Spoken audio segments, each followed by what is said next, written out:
បងប្អូនទាំងអស់គ្នានៅ YouTube ទាំងអស់គ្នាបាទថ្ងៃនេះគឺសមាជិកថ្មីរបស់យើងគឺចាប់ផ្ដើមចូលមកទីហើយបងប្អូននេះ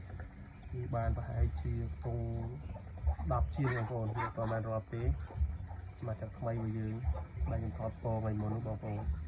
តែគឺយកហើយគឺយកបែបធម្មជាតិតែម្ដងអត់បានដាក់ទូភ្ញាក់ទូអីពីគេទេដោយសារតែខ្ញុំចំបែបលក្ខណៈទូសារអញ្ចឹងណាបងប្អូន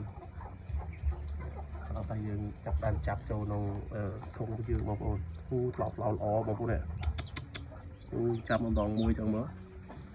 នេះហើយត្រង់របស់យើងគឺយើងដាក់បែបកែលបាវចឹងណាបងប្អូន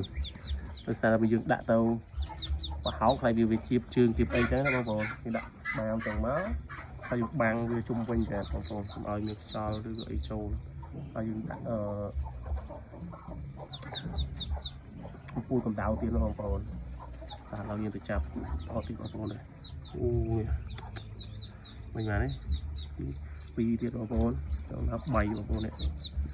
អូល្អ3នេះ2ទៀត5បងប្អូនអរគ្នា5ក្បាលហើយបងប្អូនអរគ្នាក្នុង YouTube ល្អខ្លាំងមែនទែនបងប្អូនដោយសារតែយើងមិនមែនភ្ញាស់ទូអញ្ចឹងណាបងប្អូនញាក់ដោយធម្មជាតិបងប្អូនស្មើ7ហើយបងប្អូន7ក្បាលហើយ7ទៀតគឺ9បងប្អូននេ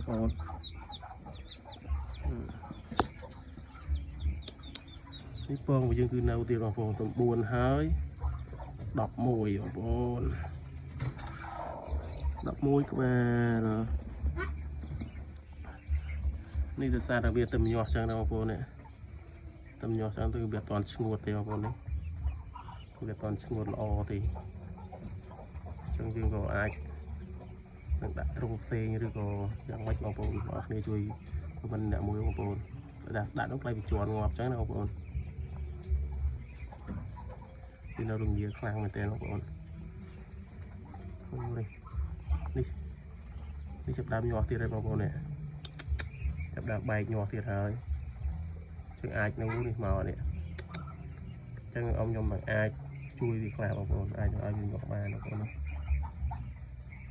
អូនៅខាងនេះទៀតខាងនេះអាចនឹងខ្វាប់